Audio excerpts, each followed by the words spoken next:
ಇವತ್ತಿನ ಬಡ್ಜೆಟ್ನ ಬಂಡವಾಳದಲ್ಲಿ ಟೋಟಲ್ 50 ಲಕ್ಷ. ಅದರಲ್ಲಿ 20% ಅಷ್ಟು ಇವತ್ತು ಬಂಡವಾಳ ಹೂಡಿಕೆ ಆಗ್ತಾ ಇದೆ ದೇಶದಲ್ಲಿ. ಯಾವುದೇ ಕೂಡ ಬಂಡವಾಳ ಹೂಡಿಕೆ ಆಗಲಿಲ್ಲ ಅಂತಂದ್ರೆ ಆ ಬಡ್ಜೆಟ್ಗೆ ಯಾವುದೇ ಬೆಲೆ ಇರೋದಿಲ್ಲ. ನಮ್ಮ ರಾಜ್ಯದಲ್ಲೂ ಕೂಡ ಬಡ್ಜೆಟ್ ಆದಾಗ ನೀವು ನೋಡಿ, ಈವನ್ 5% ಕೂಡ ಬಂಡವಾಳ ಹೂಡಿಕೆ ಇಲ್ಲ. ಬಂಡವಾಳ ಹೂಡಿಕೆ ಇಲ್ಲ ಅಂತಂದ್ರೆ ನಮಗೆ ಅದರಿಂದ ಆದಾಯ ಬರೋದಿಲ್ಲ. ಇವತ್ತು ನ್ಯಾಷನಲ್ ಹೈವೇಸ್ ಮಾಡ್ತಕ್ಕಂಥದ್ದಿರ್ಬೋದು,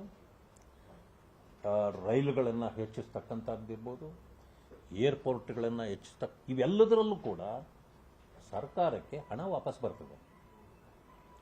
ಕರ್ನಾಟಕದಲ್ಲಿ ಇವರು ಮಾಡಿರ್ತಕ್ಕಂಥ ಯಾವುದೇ ಬಡ್ಜೆಟ್ ಅಲ್ಲಿ, ಈಗ 2 ವರ್ಷದ ಬಡ್ಜೆಟ್ಗಳನ್ನು ಮಂಡಿಸಿದ್ದಾರೆ ಈ ಸರ್ಕಾರ. ಬಂಡವಾಳ ಹೂಡಿಕೆ ಹೇಳಿ, ಬರೀ ಸಾಲ ಸಾಲ ಸಾಲ. ಇವತ್ತು ನಿರ್ಮಲಾ ಸೀತಾರಾಮನ್ ಅವರು ಕೂಡ ನಿನ್ನೆ ಹೇಳಿದ್ದಾರೆ, ಕರ್ನಾಟಕದಲ್ಲಿ ಇತಿಮಿತಿ ಇಲ್ಲದ, ವಿವೇಚನೆ ಇಲ್ಲದ, ಲೆಕ್ಕಾಚಾರವೇ ಹಾಕದೆ ಕೊಟ್ಟ ಗ್ಯಾರಂಟಿಗಳಿಂದ ಸಿಕ್ಕಾಕೊಂಡಿದೆ, ಅದಕ್ಕಾಗಿ ನರಳ್ತಾ ಇದೆ, ದುಡ್ಡಿಲ್ಲ. ಈ ಇತಿಮಿತಿಗಳನ್ನು ಮೊದಲೇ ಅವರು ಅರ್ಥ ಮಾಡ್ಕೊಂಡಿದ್ದಿದ್ರೆ, ಬಹುಶಃ ಇದಕ್ಕೆ ಲೆಕ್ಕಾಚಾರ ಅವ್ರಿಗೆ ಗೊತ್ತಿದ್ದಿದ್ರೆ ಇದನ್ನ ನಿಭಾಯಿಸಬಹುದಾಗಿತ್ತು. ನಿಭಾಯಿಸಲಾರದೆ ಈಗ ಮಾತೆತ್ತಿದ್ರೆ ಕೇಂದ್ರ ಸರ್ಕಾರವನ್ನು ತೋರಿಸೋದು ಬಿಟ್ಟು ಬೇರೆ ಏನೂ ಇಲ್ಲ.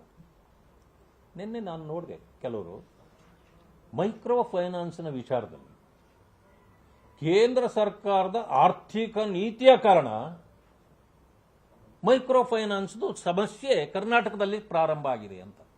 ಏನಾದರೂ ಲಾಜಿಕ್ ಇದೆಯಾ ಇದಕ್ಕೆ? ಈ ಹೇಳಿಕೆಗೆ ಒಂದು ಸರ್ಕಾರ ಈ ರೀತಿ ಸುಳ್ಳುಗಳನ್ನು ಹೇಳಿದ್ರೆ, ಯಾವ ನೀತಿಯಿಂದ, ಯಾವ ಕಾರಣದಿಂದ ಮೈಕ್ರೋ ಫೈನಾನ್ಸ್ ಪ್ರಾಬ್ಲಮ್ ಕರ್ನಾಟಕದಲ್ಲಿ ಆಯಿತು ಕೇಂದ್ರದಿಂದ ಅಂತ ತೋರಿಸಲಿ ನೋಡೋಣ. ಅವರು ತೋರಿಸಲಿಕ್ಕೆ ಸಾಧ್ಯ ಇಲ್ಲ. ಯಾಕೆಂತಂದ್ರೆ that is your burden, your problem. You created your own grave.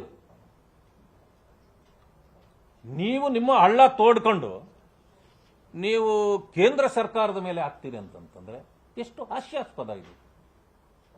17ನೇ ಬಾರಿ ಅಂತ ಕಾಣ್ತದೆ ಮಾನ್ಯ ಮುಖ್ಯಮಂತ್ರಿಗಳು ಬಡ್ಜೆಟ್ ಅನ್ನು ಮಂಡಿಸಿರ್ತಕ್ಕಂಥವ್ರು. ಅವರೇ ಹಣಕಾಸು ಸಚಿವರು.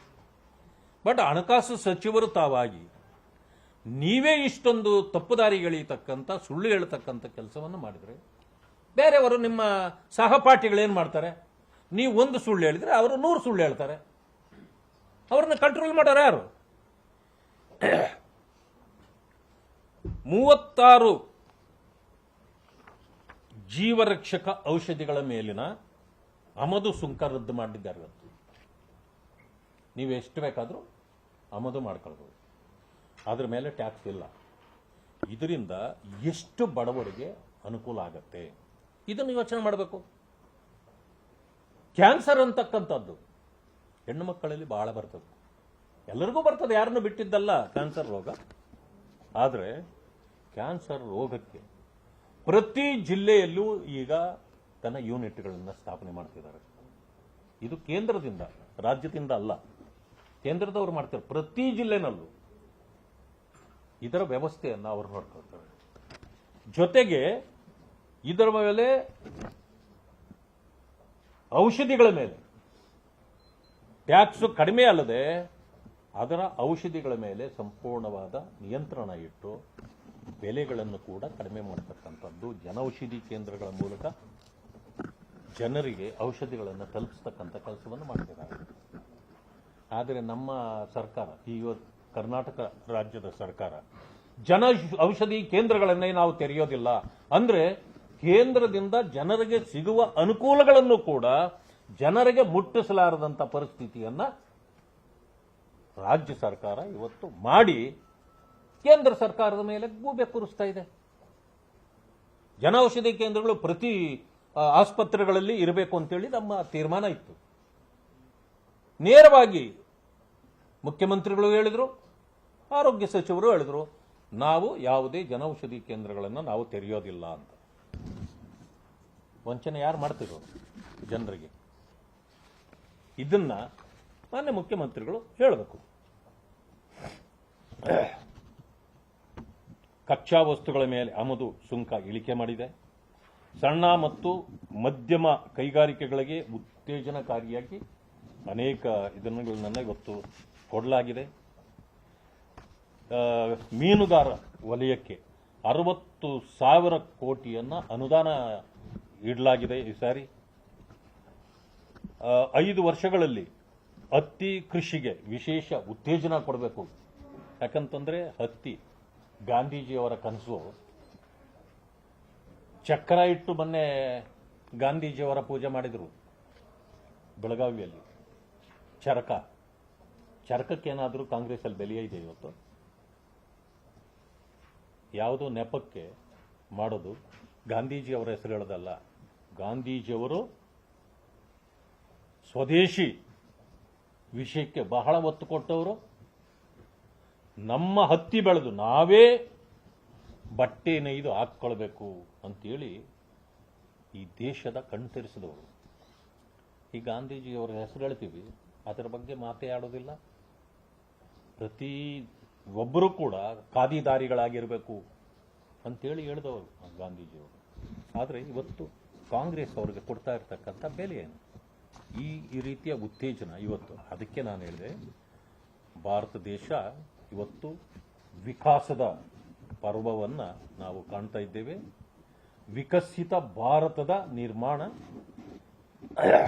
ಆ ನಿಟ್ಟಿನಲ್ಲಿ ಇವತ್ತು ನಮ್ಮ ಬಜೆಟ್ ಕೂಡ ಇದೆ, ನಮ್ಮ ನಡೆಯೂ ಕೂಡ ಇದೆ. ಒಟ್ಟಾರೆ ಮುಂದಿನ ಆರ್ಥಿಕ ವರ್ಷದ ಆಯವ್ಯಯವು ಭಾರತವನ್ನು ವಿಕಸಿತ ಭಾರತವನ್ನಾಗಿ ಮಾಡೋದಕ್ಕೆ ಸರ್ವವ್ಯಾಪಿ ಸರ್ವಸ್ಪರ್ಶಿಯಾಗಿ ದೂರದೃಷ್ಟಿತ್ವವನ್ನು ಇಟ್ಟುಕೊಂಡು ಕೊಟ್ಟಿರ್ತಕ್ಕಂಥ ಈ ಒಂದು ಬಜೆಟ್ ಹಿರಿಯ ನಾಗರಿಕರಿಗೆ ಇವತ್ತು 50,000 ಇದಕ್ಕೆ ಇದಿತ್ತು ಕಡಿತ, TDS ಕಡಿತ ಮಾಡೋದು. 50,000ಕ್ಕಿಂತ ಮೇಲೆ ಹಣ ಅವರ ಆದಾಯ ಇದ್ರೆ TDS ಕಟ್ಟಾಗ್ತಿತ್ತು. ಆದರೆ ಇವತ್ತು 1 ಲಕ್ಷಕ್ಕೆ ಅದನ್ನು ಹೆಚ್ಚಿಸಿದ್ರು. ಯಾವುದೇ ಕಾರಣಕ್ಕೆ ಅದನ್ನು ಕೂಡ ಮಾಡೋದಿಲ್ಲ. 7 ಲಕ್ಷದಿಂದ 10 ಲಕ್ಷಕ್ಕೆ TDS ಮಿತಿಯನ್ನು ಹೆಚ್ಚಿಸಿದ್ರು. ಅದರಲ್ಲೂ ಅನುಕೂಲ ಆಯಿತು. ಯಾರು ಬಾಡಿಗೆ ಮುಂತಾದವುಗಳನ್ನು ಪಡಿಕೊಳ್ತಿದ್ರು 2.4 ಲಕ್ಷದಿಂದ ಇವತ್ತು ಅದನ್ನು ಕೂಡ 6 ಲಕ್ಷಕ್ಕೆ ಏರಿಸಿದ್ರು. 6 ಲಕ್ಷ ಅವರಿಗೆ ಬಂದರೂ ಕೂಡ TDS ಕಟ್ ಮಾಡೋದಿಲ್ಲ. ಈ ರೀತಿ ವಿಶೇಷ ಅನುದಾನಗಳನ್ನು ಕೊಟ್ಟು ಜನರಿಗೆ ಉತ್ತೇಜನಕಾರಿಯಾದ ಒಂದು ಉತ್ತಮವಾದ ಬಜೆಟ್ ಅನ್ನು ಕೊಟ್ಟಿದ್ದಾರೆ. ಇದರಿಂದಾಗಿ ಈ ಬಜೆಟ್ ನಾನು ಹೆಚ್ಚು ಇದನ್ನು ತೆಗೆದುಕೊಳ್ಳದೆ, ಈ ಬಜೆಟ್ ಸರ್ವವ್ಯಾಪಿ, ಸರ್ವಸ್ಪರ್ಶಿ, ಬಡ ಜನರಿಂದ ಹಿಡಿದು ಎಲ್ಲರನ್ನೂ ಕೂಡ ಒಂದು ಉತ್ತಮ ವ್ಯವಸ್ಥೆಯತ್ತ ಕೊಂಡೊಯ್ತಕ್ಕಂಥ ಒಂದು ಉತ್ತಮ ಬಜೆಟ್ ಆಗಿದೆ ಇದು ಅಂತಕ್ಕಂಥ ಮಾತನ್ನು ತಮಗೆ ಹೇಳಲಿಕ್ಕೆ ಬಯಸ್ತೇನೆ.